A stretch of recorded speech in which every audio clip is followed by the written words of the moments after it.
While we're all checking our phones 150 times a day, there's a rare type of person who genuinely doesn't care about likes, comments, or going viral.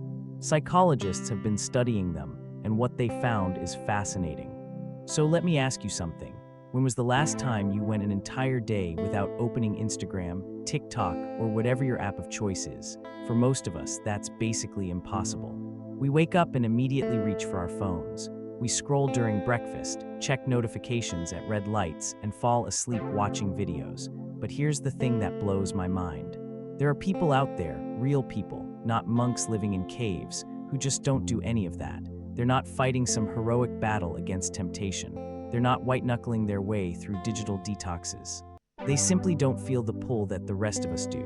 And I'm not talking about your grandparents who never learned how to use a smartphone. I'm talking about people our age, people who grew up with the internet, who have access to all the same apps we do. They just don't care about them. So what makes these people different? That's exactly what researchers have been trying to figure out.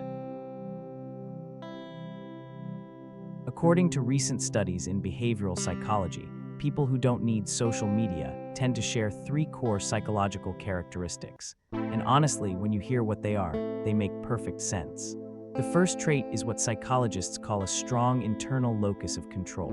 That's a fancy way of saying these people don't look outward for validation. They don't need external proof that they're doing well or that their life has meaning. Their sense of worth comes from within. Think about why most of us post on social media in the first place.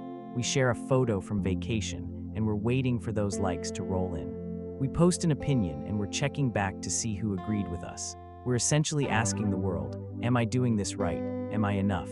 But people with a strong internal locus of control already know their answer to that question. They don't need 200 likes to feel good about their vacation. They don't need comments to validate their thoughts. They lived the experience, they had their thoughts, and that's enough. The second trait is low social comparison tendency. We all compare ourselves to others. It's human nature. But some people do it way less than the average person. And guess what? Those are often the people who don't find social media appealing.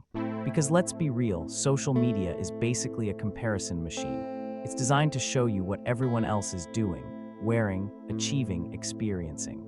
For people who naturally engage in a lot of social comparison, that's catnip. But for people who don't really care what their old high school classmate is up to or whether someone else took a cooler vacation, social media just feels boring. They're not morally superior for this, by the way. Their brains just don't light up the same way when they see someone else's highlight reel. It's like showing a vegetarian a menu full of steaks. They're just not interested. The third trait is what researchers call high intrinsic motivation. These people do things because they genuinely want to do them, not because they'll get credit for it. They read books with no intention of posting about them. They cook elaborate meals just for themselves. They learn skills without posting progress updates. This is huge because social media runs on extrinsic motivation, doing things for external rewards. We post because we want likes, follows, comments, validation. But if you're someone who's primarily driven by internal satisfaction, that whole system just doesn't work for you. You're not motivated by a number going up on a screen. You're motivated by the actual experience of doing the thing. But it goes even deeper than personality traits.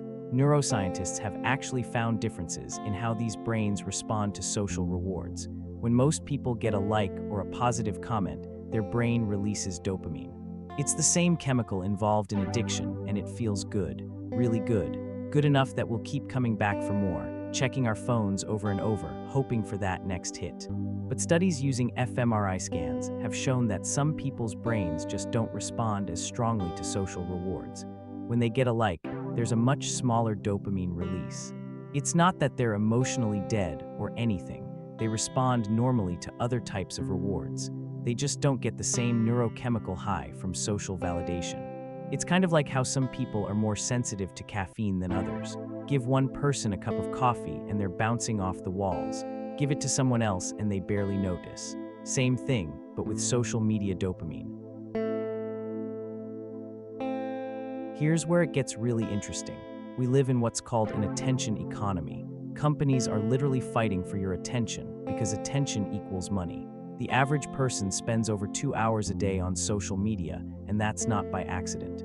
These platforms are engineered by some of the smartest people in the world to be as addictive as possible. They use variable reward schedules, the same psychological trick that makes slot machines so addictive. You never know when you'll get that next like or comment, so you keep checking. They use infinite scroll, so there's never a natural stopping point. They use algorithmic feeds designed to show you exactly what will keep you engaged.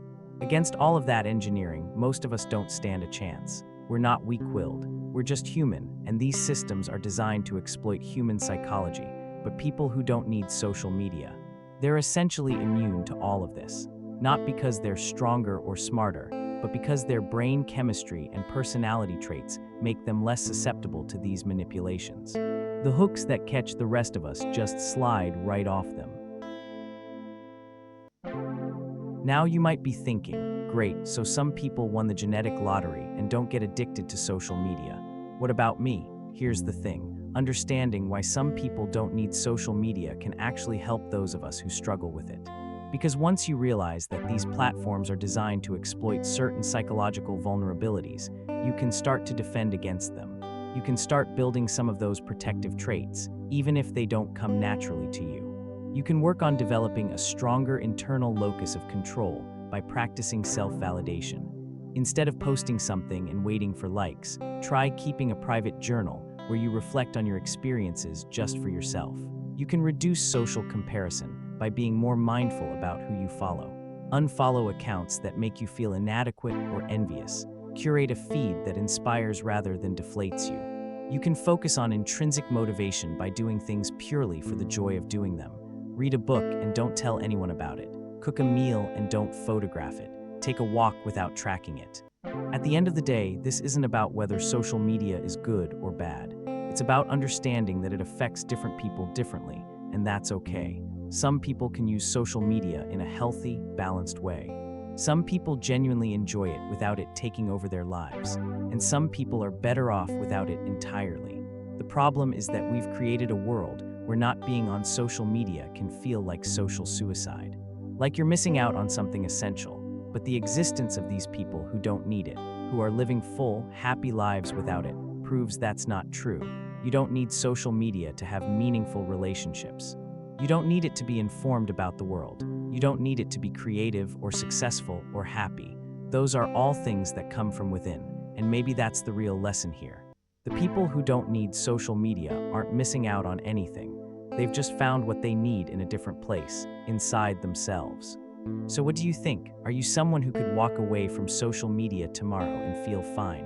Or are you like most of us, caught in that dopamine loop? Let me know in the comments. And if this video made you think differently about your relationship with social media, consider subscribing to MindStill for more content on the psychology of modern life. Thanks for watching, and I'll see you in the next one.